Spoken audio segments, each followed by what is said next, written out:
गरीब माँ की बेटी की रजवाड़े खानदान में गोद भराई। ये रजवाड़ों का आलीशान घर बाहर से इतना खूबसूरत है तो अंदर से कितना खूबसूरत होगा। तभी रजवाड़े के खानदान की बहू जयश्री गार्डन में आती है। किशोरी, गार्डन की सफाई हो गई? जी हो गई है, और मैंने आपके लिए ताजे ताजे फूल भी तोड़ दिए हैं।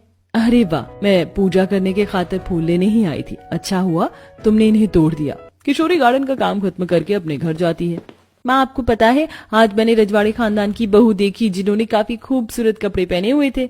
हाँ बेटी, रजवाड़े का परिवार खानदानी अमीर होता है, उनके पास बहुत पैसा होता है, इसलिए उनके शरीर पर महंगे कपड़े और बदन पर सोने के गहने हमेशा विराजते हैं। माँ, कभी कभी तो मन करता है रजवाड़े परिवार के घर के अंदर जाऊं। नहीं, कभी भूल से भी मत जाना। हम जैसे गरीब परिवार की उपस्थिति अपने राजमहल में वो लोग कभी स्वीकार नहीं करते। ऐसे ही एक दिन किशोरी गार्डन की सफाई कर रही होती है। वहीं चंद्रिका गार्डन के सामने बने स्विमिंग पूल के पास टहल रही होती है कि अचानक उसका पैर फिसलता है और वो स्विमिंग पूल के अंदर गिर जाती है। बचाओ, बचाओ, मेरी सांसें रुक रही हैं। किशोरी महल के आसपास देखती है जहां उसे दूर दूर तक कोई नजर नहीं आता, जिसके बाद किशोरी खुद स्विमिंग पूल में कूदकर चंद्रिका को बाहर निकालती है और फिर अपने कंधे के सहारे चंद्रिका को महल के अंदर लाती है। अब आपका पैर कैसा है बड़ी मालकिन? अरे, तुम गरीब और नीची कास्ट की लड़की को हमारे रजवाड़ों के परिवार में घुसने की हिम्मत कैसे हुई? किससे पूछकर तुम अंदर आई हो? ठहरो बहू, आज इसी की वजह से मैं सही सलामत घर के अंदर बैठी हूँ, वरना तो आज मैं मर ही जाती। अब चंद्रिका के पैरों में जब तक दर्द का असर रहता है वो रोज गार्डन में टहलने आती है और इसी दौरान चंद्रिका की बातचीत किशोरी से होने लगती है। अब धीरे धीरे चंद्रिका को किशोरी का दयालु और आदरणीय आचरण पसंद आने लगता है। तभी एक दिन चंद्रिका अपने परिवार वालों से कहती है, मैं सोच रही हूँ कि अब छोटे पोते की शादी कर देनी चाहिए, और एक लड़की भी है जिसे मैं इस घर की बहू बनाना चाहती हूँ। अच्छा, कौन है वो लड़की दादी, हमें भी बताइए। वो कोई और नहीं, हमारे गांव की किशोरी है। किशोरी? वही जो हमारे घर में गार्डन की सफाई करती है? हाँ, वही किशोरी भाभी।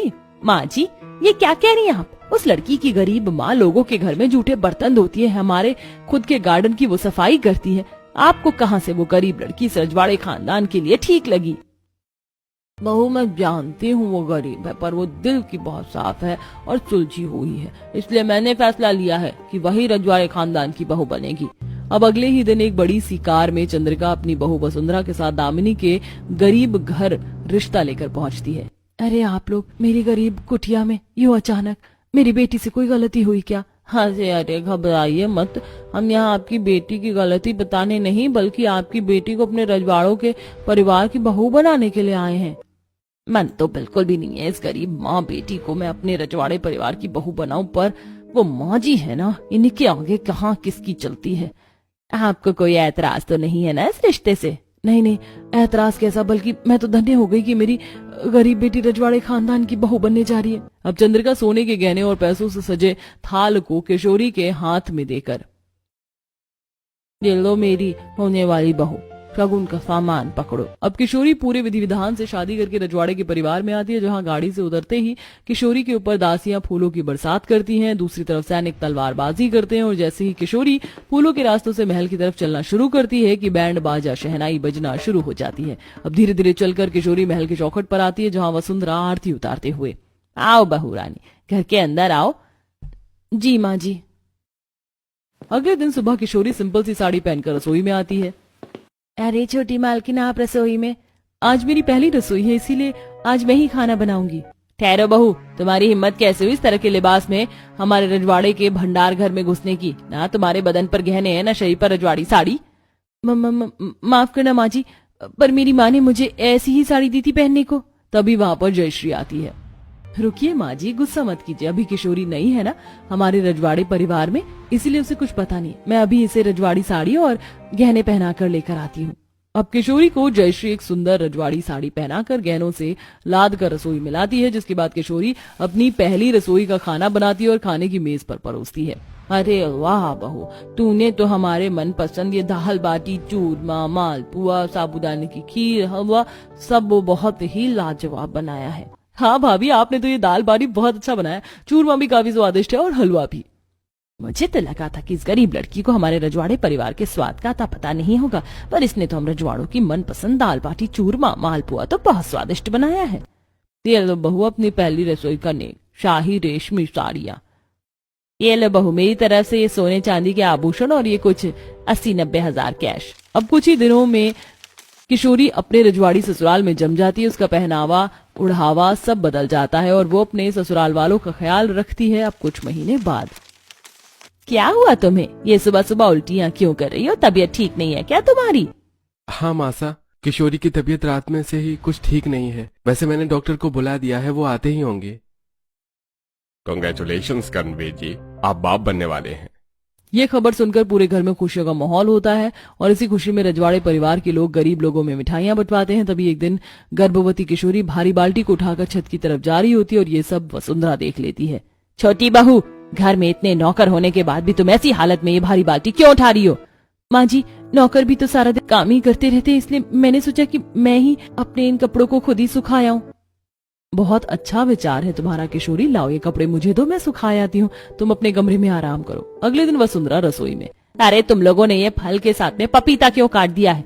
इसे अभी यहाँ से हटाओ। गलती हो गई मालकिन, हम अभी हटा देते हैं। मेरी छोटी बहू प्रेग्नेंट हो गई है, अब मुझे सभी गिले शिकवे भूलने होंगे। बड़ी बहू तो वैसे भी कभी मां नहीं बन पाएगी, अब यही है जो मुझे वारिस का सुख देगी। अब देखते देखते किशोरी का 7वां महीना आता है। सुना बहू, तुम 7वें महीने की गर्भवती हो गई हो और अब तुम्हारा इस रजवाड़े खानदान में गोद भराई की रस्म होगी और कुछ ही देर में रजवाड़ों का पुश्तैनी कपड़े और गहने वाला यहाँ आएगा, तो तुम उसमें से अच्छे कपड़े और गहने पसंद कर लेना ताकि तुम खूबसूरत दिखो अपनी गोद भराई पर। आज पहली बार माँ जी ने मुझसे इतनी प्यार से बात की है, जी कर रहा है माँ जी को गले से लगा लूं। ठीक है माँ जी, और हाँ, अपनी मम्मी से भी कहना कि वो भी तुम्हारी गोद भराई की रस्म में आए।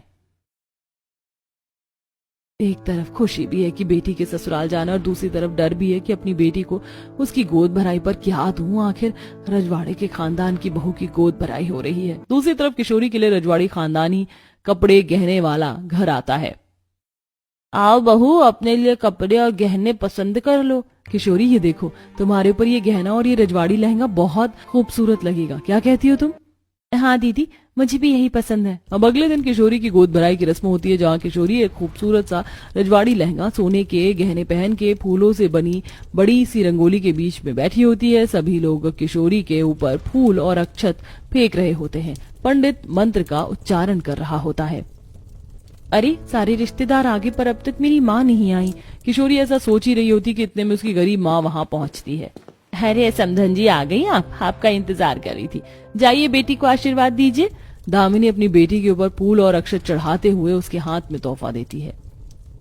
ये ले बेटी, मेरी तरफ से छोटा सा तोहफा, भगवान तेरी जिंदगी को खुशियों से भर दे।